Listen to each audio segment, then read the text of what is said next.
April 9 നടക്കുന്ന കേരളത്തിൻ്റെ നിയമസഭാ തെരഞ്ഞെടുപ്പിൻ്റെ പ്രചരണത്തെക്കുറിച്ച്, ആ പ്രചരണം സാമൂഹ്യ മാധ്യമങ്ങളിൽ ഉണ്ടാക്കുന്ന സ്വാധീനത്തെക്കുറിച്ച്, പ്രതികരണത്തെക്കുറിച്ച് എത്രമാത്രം ഫലപ്രദമാണെന്നുള്ളതിനെക്കുറിച്ചൊക്കെയുള്ള പരിപാടിയിലേക്ക് വീണ്ടും സ്വാഗതം. അതിന് ഡോക്ടർ അരുൺ സുരേന്ദ്രൻ നമ്മളോടൊപ്പമുണ്ട്. അരുൺ, നമ്മൾ കഴിഞ്ഞ ദിവസം ചർച്ച ചെയ്തത് ഏറ്റവും കൂടുതൽ വിഷയമായത് എന്താണെന്നുള്ളതാണ്. അപ്പോൾ അതിനുശേഷം ഇപ്പോൾ 2-3 ദിവസത്തിനകം എന്തൊക്കെ സംഭവിച്ചു, അതിന് ആർക്കാണ് അതിൽ ഏറ്റവും കൂടുതൽ അതിനുള്ള ഒരു പോപ്പുലറായത്, ഏറ്റവും കൂടുതൽ ജനങ്ങൾ അത് കാണുകയും സ്വീകരിക്കുകയൊക്കെ ചെയ്തതെന്നുള്ളതാണ് നമുക്കറിയാം. അതിനു മുമ്പ് ഇത് സംബന്ധിച്ച് ചില കാര്യങ്ങൾ അരുൺ പറയാൻ ഉദ്ദേശിക്കുന്നുണ്ടെന്ന് എനിക്കറിയാം. സാർ, കഴിഞ്ഞ ആദ്യത്തെ എപ്പിസോഡ് വന്നു കഴിഞ്ഞപ്പോൾ നമ്മുടെ സാങ്കേതിക രംഗത്തുള്ള AI-യുമായി ബന്ധപ്പെട്ട് പ്രവർത്തിക്കുന്ന കുറച്ച് പേര് തന്നെ വളരെ ക്രിയേറ്റീവായ കുറച്ച് ഫീഡ്ബാക്ക് തന്നിരുന്നു. അതിലൊന്ന്, നമ്മൾ എന്ത് പ്രോംപ്റ്റ് കൊടുത്താണ് ഇതെല്ലാം ജനറേറ്റ് ചെയ്യുന്നതെന്ന് അറിഞ്ഞാലല്ലേ അതിനൊരു ട്രാൻസ്പാരൻസിയും പിന്നെ അവർക്ക് തന്നെ അത് റിപ്പീറ്റബിൾ ആണോ എന്ന് ട്രൈ ചെയ്ത് നോക്കാൻ. അതുകൊണ്ട് ഈ എപ്പിസോഡ് മുതൽ നമ്മൾ വീഡിയോയുടെ ഡിസ്ക്രിപ്ഷൻ നമ്മൾ കൊടുത്ത പ്രോംപ്റ്റ് അവതരിപ്പിക്കുന്നു.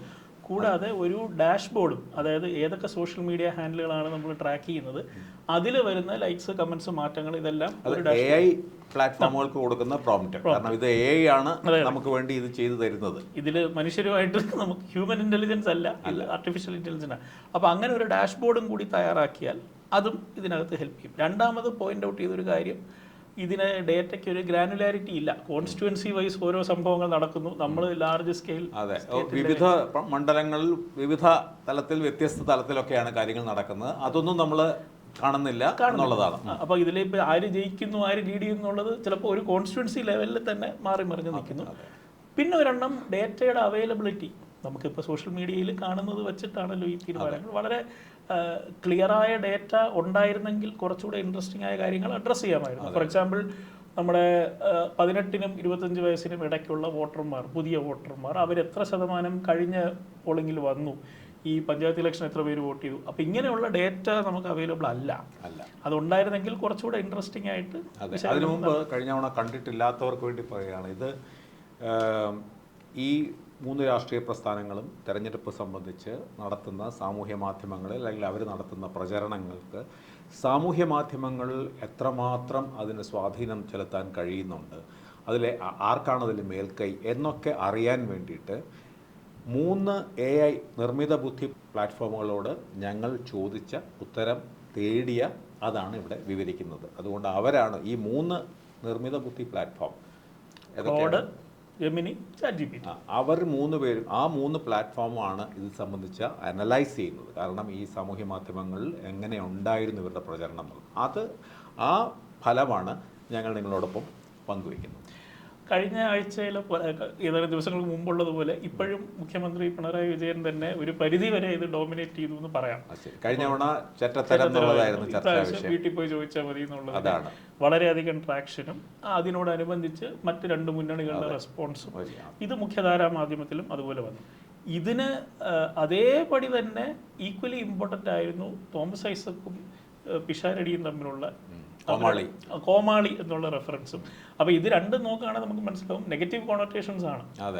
അൺഎക്സ്പെക്റ്റഡ്ലി അങ്ങനെ ആയിപ്പോയതാണ്. അതിൽ പിഷാരടിയുടെ റെസ്പോൺസ് വളരെ മെഷേർഡ് ആയിരുന്നു. അതിന് കുറേ അപ്രീസിയേഷൻ വന്നു. കൂടാതെ ടെക്നോളജി വൈസ് പറയുകയാണെങ്കിൽ അദ്ദേഹം ഒരുപാട് ട്രാക്ഷൻ കൊടുത്ത ഒരു സ്റ്റാർട്ടപ്പ് കമ്പനിയും ഇതിനിടയ്ക്ക് വന്നു. പുള്ളിയുടെ ചുവരെഴുത്തുകളെല്ലാം ചെയ്യുന്നത് ഒരു റോബോട്ടാണ്, ചുവർ ബോട്ട് എന്ന് പറഞ്ഞു. അപ്പോൾ ആ കമ്പനി പുള്ളി റെഫർ ചെയ്തത് വഴി ഈ വൈറാലിറ്റിയുടെ കൂടെ അതും കൂടി കയറിപ്പോയി. അങ്ങനെ ഒരു സംഗതി കൂടി ഇതിനിടയ്ക്ക് നടന്നു. കോൺഗ്രസിന്റെ ഇടയിൽ പിഷാരടി തന്നെയായിരുന്നു ലീഡിങ് ഫിഗർ. ബാക്കിയുള്ള കാര്യങ്ങളെല്ലാം ഒരു പരിധി വരെ പുറകിലാണ് നിന്നത്. എല്ലാ കാൻഡിഡേറ്റ്സുമായി പിന്നെ പത്രികാ സമർപ്പണം വളരെ ഇമ്പോർട്ടൻ്റ് ആയിട്ട് നടന്നു. അപ്പോൾ ഇനി അടുത്ത നമ്മുടെ എപ്പിസോഡ് വരുമ്പോഴത്തേക്കും ക്ലിയർ പിക്ചറിൽ നമുക്ക് ഡിസ്കസ് ചെയ്യാൻ പറ്റും. NDAയ്ക്കും 2 നെഗറ്റീവ് കാര്യങ്ങളാണ്. ഒന്ന്, രാജീവ് ചന്ദ്രശേഖറുമായി ബന്ധപ്പെട്ട സ്വത്ത് വിവരത്തിന്റെ ഒളിച്ചു വെച്ചിട്ടുള്ളത്. അത് നല്ല രീതിയിൽ ട്രാക്ഷൻ ചെയ്യുന്നത്. ബംഗ്ലാവിന്റെ ഡീറ്റെയിൽസ് ഇല്ല. 200 കോടിയുടെ വീടായിരുന്നു അത് ശബരിനാഥൻ ടേക്കപ്പ് ചെയ്ത്. രണ്ടാമത് ആ സീൽ, ബിജെപിയുടെ സീല് ഇലക്ഷൻ കമ്മീഷന്റെ കടലാസിൽ വരുന്നു. അതിൽ സർപ്രൈസിംഗ്ലി ഇന്റേണൽ വിത്തിൻ കേരള ഹാൻഡിൽസിൽ വലിയ ട്രാക്ഷൻ അതിന് കിട്ടിയില്ല. പക്ഷെ മമതാ ബാനർജി ഉൾപ്പെടെ നാഷണൽ ലെവലിൽ അതിനാണ് ഏറ്റവും കൂടുതൽ. അത് ശരി. കേരളത്തിൽ ആർക്കും വലിയ താല്പര്യം ഉണ്ടായില്ല. ഇത് വളരെ ഇൻട്രസ്റ്റിംഗ് ആണ്. എങ്ങനെയാണ് ഒരു സാധനം നാഷണൽ മീഡിയ ടേക്കപ്പ് ചെയ്യുന്നു, അതിനെ അവിടെ ഡിഫെൻഡ് ചെയ്യുന്നു, കാര്യങ്ങൾ പറയുന്നു. ഇവിടെ പ്രത്യേകിച്ച് കാരണം അതേ സമയമാണ് കോമാളി ഓടിക്കൊണ്ടിരിക്കുന്നത്. അത് പ്രബുദ്ധ കേരളത്തിന് വാസ്തവത്തിൽ വളരെ പ്രധാനപ്പെട്ട വിഷയങ്ങളിലല്ല ഇപ്പോഴും താല്പര്യം. പ്രത്യേകിച്ച് സോഷ്യൽ മീഡിയയിൽ താല്പര്യം ഈ ചീത്ത പറച്ചിലും അങ്ങോട്ടും ഇങ്ങോട്ടുള്ള അപമാനം, അവഹേളനം, അങ്ങനത്തെ വൈകാരിക വിഷയങ്ങൾ മാത്രമാണ് സോഷ്യൽ മീഡിയ താല്പര്യം കാണിക്കുന്നത്. കൂടാതെ ഇതിൽ നിന്ന് നമുക്കിപ്പോൾ പിടികിട്ടുന്ന ഒരു സാധനം, ഒരുതരം സാച്ചുറേഷൻ ഉണ്ട്. ഓവർ ഇൻഫർമേഷൻ വന്ന് മറിയുകയാണ്. അതായത് ഒരു വിഷയത്തിൽ റെസ്പോണ്ട് ചെയ്യുന്നതിന് മുമ്പ് തന്നെ വേറെ ഒരുപാട് വിഷയം. അതെ, അതൊരു വലിയ പ്രശ്നമാണ്. ഒരു വിഷയം ചർച്ച ചെയ്യുന്നതിന് മുമ്പ് അടുത്ത വിഷയം കയറി ഓവർടേക്ക് ചെയ്യുകയാണ്. ഫോർ എക്സാമ്പിൾ, രാജീവ് ചന്ദ്രശേഖരന്റെ സ്വത്ത് വിവരം പറഞ്ഞുകൊണ്ടിരുന്നപ്പോഴും അഘോരി വന്നു. അപ്പൊ തന്നെ, കാരണം അതിനൊരു വൈറാലിറ്റി ഉണ്ട്, ഒരു ഇമേജ് ഉണ്ട്. പുള്ളി അനുഗ്രഹം വാങ്ങിക്കുന്നു, കൂടെ അത് കേരളത്തിൽ കണ്ടിട്ടില്ലാത്ത ഒരു സാധനം. അപ്പൊ അതിനെപ്പറ്റി ആവുന്നു ബാക്കി റെസ്പോൺസുകൾ. അപ്പൊ ഇങ്ങനെ ഒരു, പക്ഷെ അതും വലുതായിട്ട് സോഷ്യൽ മീഡിയയിൽ ഇമ്പാക്ട് ഉണ്ടായില്ല. ഇതെല്ലാം ലോക്കലൈസ്ഡ് ബബിൾസ് എന്ന രീതിയിൽ ചില സമയത്ത് ഒരു ആഫ്റ്റർനൂണിൽ കൂടുതൽ പോലും ഇതിനൊന്നും ലൈഫ് വരുന്നില്ല, വൈകുന്നേരത്തേക്ക് വേറെ കാര്യങ്ങളാവും. അപ്പൊ ഇത് നമ്മളെ ബോധർ ചെയ്തതുകൊണ്ട് വലിയ വിഷയങ്ങളായിരിക്കും എന്ന് നമ്മൾ പ്രതീക്ഷിച്ച കുറച്ച് കാര്യങ്ങൾ ഇപ്പൊ കാണുന്നേ ഇല്ലെന്നുള്ളത്. ശബരിമല സ്വർണ്ണ കേസ് ഇപ്പൊ അത് സോഷ്യൽ മീഡിയയിൽ ഒരു ഡിസ്കഷൻ പോയിന്റ് ആയിട്ട് പോലും. അത് ശരി, സോഷ്യൽ മീഡിയ മാത്രമല്ല മുഖ്യധാര മാധ്യമങ്ങളിലും അത് ഏതാണ്ട് ഇതായി കഴിഞ്ഞു. അതേസമയത്ത് കഴിഞ്ഞ നിയമസഭ പഞ്ചായത്ത് തെരഞ്ഞെടുപ്പിലൊക്കെ അതായിരുന്നു വിഷയം. അപ്പൊ ഈ തെരഞ്ഞെടുപ്പിൽ ഇതൊരു വലിയ വിഷയമാവാൻ പോകുന്നില്ല എന്നുള്ളതിന്റെ കൃത്യം സൂചനയാണത്. വലിയ ഹോർഡിങ്ങുകളിൽ മുമ്പ് വച്ചതിൽ ഉണ്ട്, അല്ലാതെ ഇതാരും റിപ്പീറ്റഡ്ലി സംസാരിക്കുന്നില്ല. വരുന്ന മീമുകളിൽ വീഡിയോകളിലെല്ലാം റെഫറൻസ് വരുന്നുണ്ട്. ഇതേപോലെ തന്നെയാണ് തൊഴിലില്ലായ്മയെ പറ്റി നമ്മൾ പറയുന്നു, പക്ഷെ ഇതിനകത്ത് അതിനൊരു മേജർ തൊഴിലില്ലായ്മ പോലത്തെ അതാണ്. അതെപ്പോഴും അങ്ങനെയാണ്. പ്രധാനപ്പെട്ട വിഷയങ്ങൾക്ക് ഇതിലും തെരഞ്ഞെടുപ്പ് പ്രചരണ സമയത്തില്ല. നമ്മുടെ ഏജിങ് സൊസൈറ്റി, ഹെൽത്ത്, വാർദ്ധക്യം, ആരോഗ്യം, ഇതുപോലത്തെ പ്രധാനപ്പെട്ട വിഷയങ്ങളൊന്നും, അതായത് ഒരു വലിയ നറേറ്റീവോ വേവോ ഒന്നും ഇതിനകത്ത് നമ്മൾ കാണുന്നില്ല. അപ്പൊ വളരെ ലോക്കലൈസ്ഡ് ആയി പോകും എന്നുള്ളതാണ് ഇതിനകത്ത്. അപ്പൊ അങ്ങനെ വരുമ്പോഴത്തേക്കും I think as we keep going, കഴിഞ്ഞ 72 മണിക്കൂറിൽ ഡോമിനേറ്റ് ചെയ്തത് കാൻഡിഡേറ്റ് ലിസ്റ്റ്, നമ്മുടെ വിമതർ, അവരുണ്ടാക്കുന്ന പ്രശ്നങ്ങൾ. നമ്മൾ കഴിഞ്ഞ തവണയും വിമതരുടെ കാര്യം പറഞ്ഞു. പേഴ്സണാലിറ്റി ഡ്രിവൺ പരിപാടികളാണ്.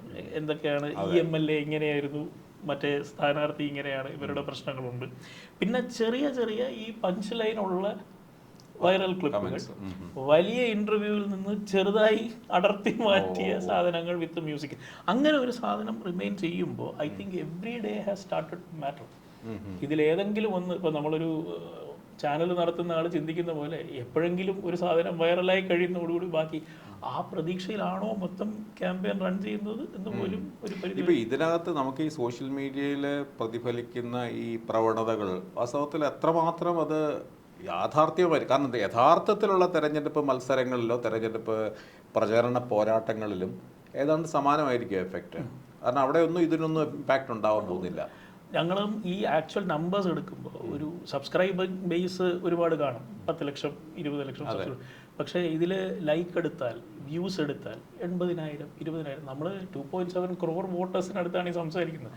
അങ്ങനെ വരുമ്പോൾ 200 കമൻ്റ് ഉണ്ട് എന്നുള്ളത് അത്ര സിഗ്നിഫിക്കൻ്റ് ആണോ എന്നൊരു ആലോചിക്കുന്നുണ്ട്. അരുൺ ടെക്നോളജിസ്റ്റ് കൂടെ ആയിരുന്നു ചോദിക്കുന്നത്. നമ്മൾ കേരള സമൂഹത്തിൻ്റെ കാര്യം നോക്കുമ്പോൾ മറ്റ് സംസ്ഥാനങ്ങളുമായിട്ട് ഈ സോഷ്യൽ മീഡിയ അല്ലെങ്കിൽ ഇതുപോലത്തെ ഉള്ള ഒരു പുതിയ തരം മാധ്യമങ്ങൾ എത്രമാത്രം ഒരു സ്വാധീനം അല്ലെങ്കിൽ അത്രമാത്രം അതിൻ്റെ സാന്നിധ്യം അത്ര കാര്യമായിട്ടുണ്ടെന്ന് പറയാൻ പറ്റുമോ? കാര്യമായിട്ട് സാന്നിധ്യമുണ്ട്. കാരണം എല്ലാവരും ഇത് കണ്ടുകൊണ്ടിരിക്കുകയാണ്. അവർ കാണുന്നതിന് വെറൈറ്റി ഇല്ലാതായി പോയി എന്നുള്ളതാണ് വാസ്തവം. അതായത് മറ്റേ എക്കോ ചേംബറിൽ ഇരിക്കുകയാണ്. അതാണ് ഞാൻ പിന്നെയും ഞാൻ സപ്പോർട്ട് ചെയ്യുന്ന ഐഡിയോളജിയുടെ വീഡിയോകൾ ഫോളോ ചെയ്യും. അപ്പോൾ നമുക്കിതിൽ ഈ പിന്നെ ഡിസാസ്റ്റർ നടക്കുന്ന സമയത്ത് മിസ്ഇൻഫർമേഷൻ ട്രാൻസ്ഫർ ചെയ്യുന്നതിൽ വാട്സാപ്പ് ഗ്രൂപ്പുകൾക്കുള്ള വലിയ പങ്കിനെ പറ്റിയ റിസർച്ചുകൾ നടന്നിട്ടുണ്ട് പ്രധാന യൂണിവേഴ്സിറ്റിയിൽ. അതിൻ്റെ ഒരു റിഫ്ലക്ഷൻ സോഷ്യൽ മീഡിയയിൽ വരുന്നത് ഒരേ സമയത്ത് ഒരേപോലത്തെ മെസ്സേജ് പല ഹാൻഡിൽസിൽ പൊങ്ങി വരും. അതായത് ഇത് വാട്സാപ്പിലൂടെ പോയതാണ്. വാട്സാപ്പ് നമുക്ക് ട്രാക്ക് ചെയ്യാൻ പറ്റില്ല, പക്ഷെ ഇങ്ങനെ വരുന്നത് കാണുമ്പോൾ നമുക്ക് മനസ്സിലാവും ഗ്രൂപ്പുകളെല്ലാം കിടുങ്ങി മറിയാണ്, പുതിയ സാധനം എത്തി. ഫേക്ക് പോസ്റ്റേഴ്സ് ഉണ്ടാക്കാൻ വലിയ പ്രയാസമൊന്നുമില്ല. ഇപ്പോൾ പിന്നെ ഇന്നലെ മോഹൻലാൽ കോർട്ടിൽ മൂവ് ചെയ്തതുപോലെ ഫേക്ക് വോയിസും പിന്നെ ബോഡി ഡബിളും എല്ലാം വന്നുള്ളൊരു പരിപാടി ഇതിനകത്തുണ്ട്.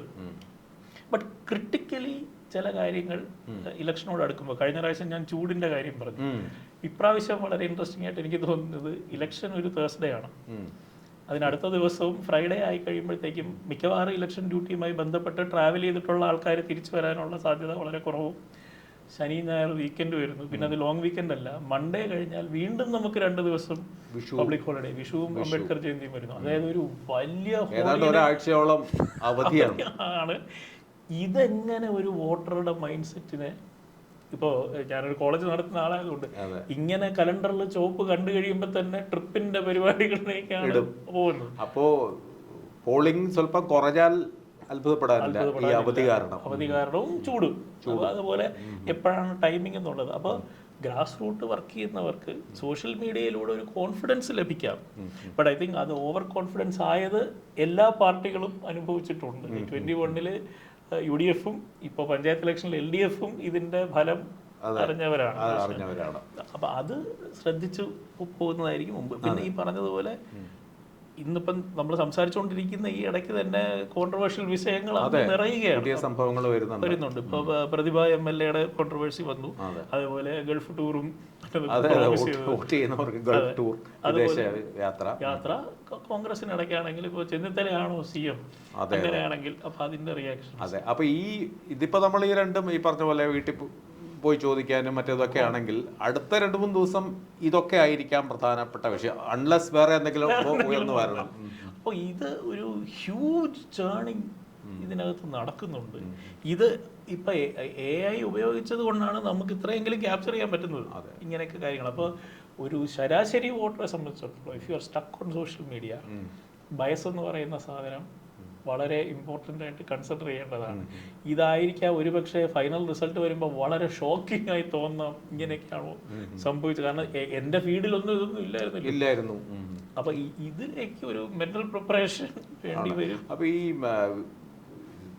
മുഖ്യമന്ത്രി വീട്ടിൽ പോകാൻ പറഞ്ഞതും ഐസക് കോമാളി എന്ന് പറഞ്ഞതും വാസ്തവത്തിൽ നെഗറ്റീവായിട്ടാണോ LDF-നെ ബാധിക്കാൻ സാധ്യതയുള്ളത്? ആ 2 സാധനങ്ങൾ, കാരണം അത് മാത്രം അടർത്തിയെടുത്ത് രണ്ടുപേരും, ഒരാൾ മാപ്പ് പറയുകയും ചെയ്തു, മറ്റേ അതിന്റെ നല്ല എക്സ്പ്ലനേഷൻ ചീഫ് മിനിസ്റ്റർ കൊടുക്കുകയും ചെയ്തു. അങ്ങനെ ഒരു സമ്മേളനത്തിനിടയ്ക്ക് ചോദിച്ചത് കൊണ്ടാണ് ഇത് കൗണ്ടർ ചെയ്യാൻ വേണ്ടി UDF-ന്റെ ഭാഗത്തുനിന്ന് ഉമ്മൻചാണ്ടി സാർ ഇറങ്ങിപ്പോകുന്ന ഒരു ക്ലിപ്പ്. ഇപ്പൊ അദ്ദേഹത്തിന് അങ്ങനെ ചിത്രീകരിക്കേണ്ട, അഭിമുഖത്തിൽ നിന്ന് പുള്ളി ഇറങ്ങിപ്പോയ ആളാണ്. VD സതീശൻ ദേഷ്യപ്പെടുന്ന ക്ലിപ്പുകൾ വന്നിട്ടുണ്ട്, ഷാഫി പറമ്പിലിന്റെ ഉന്തും തള്ളും വന്നു.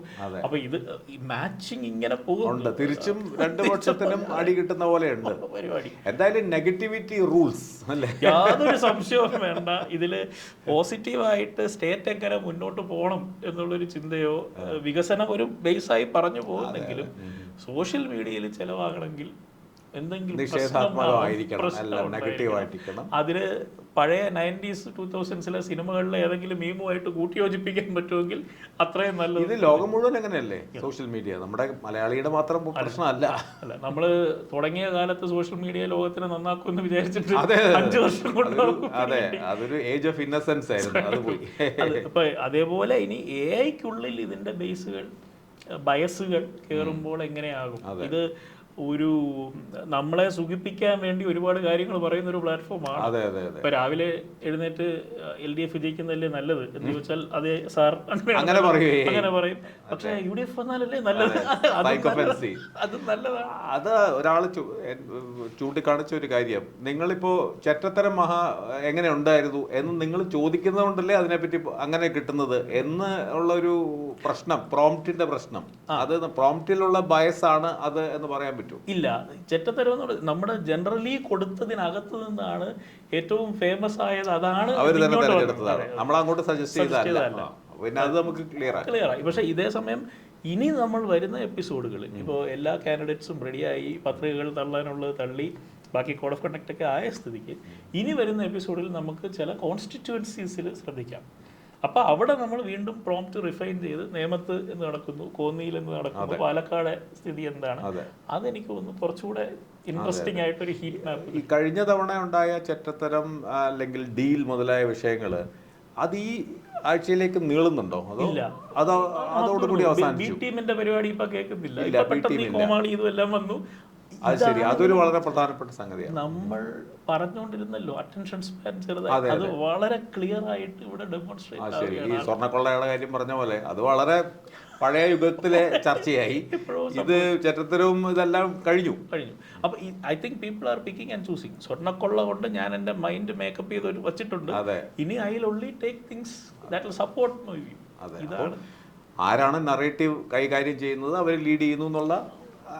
പക്ഷെ ഇപ്പൊ അങ്ങനെ ഇമ്പോർട്ടന്റ് ആയ ഒരു നറേറ്റീവ് വരുന്നില്ല. ഓരോ കോൺസ്റ്റിറ്റ്യുവൻസിയിലും അതിൻ്റെതായ രീതിയിൽ ഇതാണ്.